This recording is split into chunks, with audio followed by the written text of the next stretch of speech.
Grave para hablar con otros dos grandes periodistas, dos grandes compañeros aquí en Sin Censura. Saludo con muchísimo gusto a Rafael Barajas, el Fisgón. ¿Cómo estás, Rafa? Bienvenido a Sin Censura.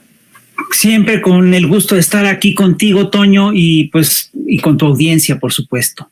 No, es un gusto el nuestro. Qué bueno que te vimos por ahí, por Chicago, ahí en el río Chicago, surcando, yéndose al lago Michigan. Se veía muy bien ahí. Llevando un poco de la cuarta transformación en Chicago, que ya existe ahí, ¿no? Pero sí. Qué bien se veía por ahí, querido Fis. También saludo con mucho gusto a Francisco Paco Cruz, el escritor Francisco Paco Cruz. Paco, ¿cómo estás? Bienvenido a Sin Censura. Toño, ¿cómo estás? Saludos al Fisgón también.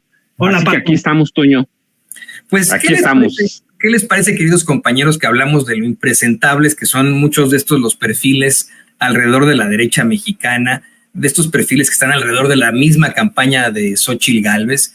En algunos espacios han estado planteando, y empezamos contigo, Rafa, que esta acusación, este escándalo de la ahora directora de Mexicanos contra la Corrupción y la Impunidad, organismo fundado por Claudio X González, la señora María Amparo Casar, este escándalo le afectaría muchísimo a López Obrador. Yo creo que no es así, es todo lo contrario. Se ha demostrado por ahí, en cuanto a las preferencias, que esto hunde más a la campaña de Xóchitl Gálvez. Y veía hace rato una caricatura que publicabas, me parece que en La Jornada y por supuesto en tus redes sociales, no sé si la tenga por ahí don David, una caricatura en la que, bueno, pues vemos cómo es que el nivel de la corrupción de María Amparo Casar es altísimo. Vemos ahí a María Amparo Casar diciéndole a un mero trabajador: corrupto tú que recibes tu pensión de 3,000 pesitos, ¿no? Cuando ella, bueno, pues efectivamente se ha llevado, según se plantea, más de 48 millones en un daño al erario terrible. Y esto, bueno, pues viene a sumarse a una serie de planteamientos gruesísimos con otro tipo de personajes, lo que hablábamos hace unos momentos con Lucía Mesa, la trayectoria de este sujeto que representa la campaña de Xóchitl Gálvez, el baterista de Timbiriche, Max Cortázar, que dice que todos están mintiendo excepto ellos, que ellos van ganando. ¿Qué opinas de esto, Fis? Yo creo que estamos ante una situación muy peculiar, porque estamos ante una guerra de narrativas, es una guerra de historias. Aquí, y lo más impresionante es que en esta guerra de historias, la derecha mexicana está acusando a la izquierda de que miente.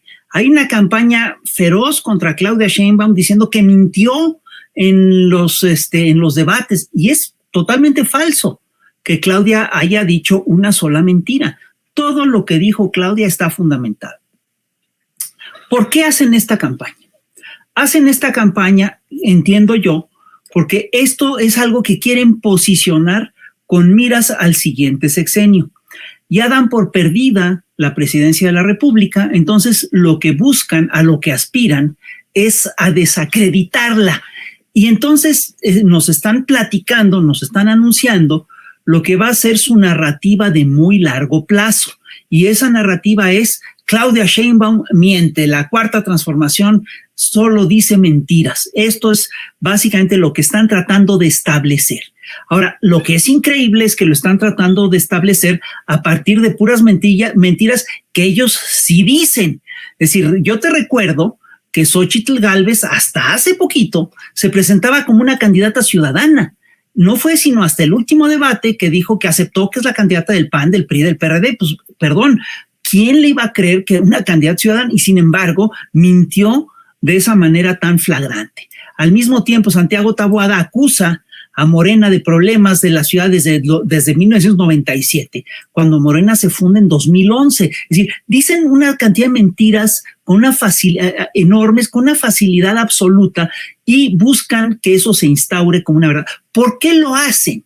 La única cosa que te explica que lo puedan hacer es porque tienen la certeza y la seguridad de que detrás de ellos está un aparato de medios que va a repetir de manera machacona absolutamente todo lo que ellos quieren decir y que va a callar todas las cosas molestas. Esto mismo lo puso en práctica Felipe Calderón cuando en pleno auge de la guerra contra las drogas, en el momento en el que se dispara la violencia, hace un acuerdo con los medios para que no se hable de violencia. Y lo mismo está ocurriendo con el caso de María Amparo Casar. María Amparo Casar y Mexicanos contra la Corrupción llevan años diciendo que es corrupción que el gobierno le dé pensiones a los adultos mayores, que es corrupción todo el esquema de apoyos sociales, porque es proselitismo, porque es una cosa absolutamente, estrictamente clientelar. Perdón, desde el momento en el que esos apoyos son apoyos que tienen un nivel constitucional, ya no se les puede dar un uso clientelar. ¿De dónde sacan eso? Es precisamente para quitarlos de la zona de lo clientelar que se pusieron esos apoyos a nivel constitucional. Y tú te encuentras a cada rato con señoras de clase media alta, que dicen que ellas están en contra del gobierno de López Obrador, pero que igual reciben la pensión. ¿Y cuál es el problema? Y tienen toda la razón. Es decir, la pensión no puede condicionar el voto, no debe condicionar, pero eso es lo que manejan. Ahora, lo que es verdaderamente penoso es que María Amparo Casar haya sostenido esto de las pensiones para los adultos mayores, de los apoyos sociales.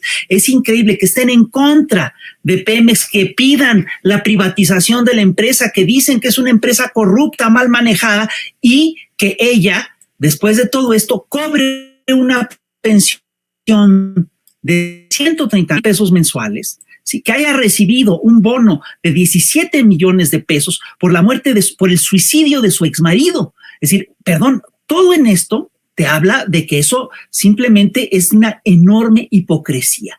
Hoy dice María Amparo Casar, y hay una cosa que es muy clara, no hay un solo seguro de vida, ¿sí? que te pague si te suicidas, si la persona que es sujeto de la póliza se suicida. Eso es totalmente prohibido, eso está totalmente prohibido, eso en ninguna parte se da. ¿Por qué se dio aquí en México? Pues una posible explicación es que se dio por los contactos, por la amistad de toda la clase política neoliberal, de todo un grupo de intelectuales que hoy están cobijando a María Amparo Casar, porque no hay que olvidar que en el momento en el que se da ese pago, en el momento en el que ocurren estos hechos, María Amparo Casar tenía un cargo muy importante. Ella era jefa de asesores del secretario de Gobernación, Santiago Krill. Pero además hay una cosa que es muy chistosa, porque hoy en día María Amparo Casar, yo la escuché en una entrevista decir, es que yo no sabía que se había suicidado, que decían que se había suicidado. Mira cuánta discreción. Es decir, es poco creíble, ¿sí?, que una historia tan clara como esta, tan fuerte como esta, haya pasado totalmente desapercibida para María Amparo Casar. De veras nunca le llegaron los rumores de que su exmarido se había suicidado. De veras es creíble que después de todo este tiempo no le hubieran llegado los rumores. Pero a ver, aún concediendo que fuera así, hay una cosa que es clara. Andrés Manuel publicó su libro, el libro de Gracias, hace ya algunos meses, hace ya un tiempo que salió publicado. Y ahí es donde por primera vez dice, donde él hace público, no por primera vez, donde él hace público que María Amparo Casar recibe una pensión por el suicidio de su esposo. Y él dice, y él habla de que se trata de un suicidio y de que no se justificaba la pensión. ¿Por qué? Desde en el momento en que sale el libro, María Amparo Casar no pide que se revise el caso. Es decir, ¿o qué? Da la impresión, perdón, que yo sea mal pensado, pero todo hace pensar que la señora estaba simplemente muy acomodada con una pensión multimillonaria que le entrega una empresa a la que ella quiere desaparecer, ¿no? Y de la cual denuncia la corrupción. Entonces, ¿qué? Denuncia la corrupción de Pemex, dice que en Pemex hay una tremenda corrupción, pero lo que ella hace no era corrupción. Perdón, ahí hay un problema. Y hay una cosa, además, que me parece importante recalcar. Hay todo un sector de la intelectualidad neoliberal que está cobijando a María Amparo Casar. Es decir, y sin embargo la cobijan porque es una mujer respetable, porque es una gran persona, porque dicen que es todo el aparato del Estado atacando a una mujer sola, tal.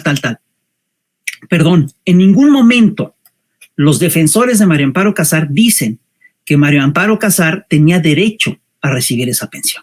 En ningún momento fundamentan eso. Eso quiere decir que es básicamente un caso de relaciones públicas. no es un caso legal. Y lo que sí es que sí es muy indignante lo que estamos viendo, porque lo que hay detrás de todo esto es una cosa muy sencilla.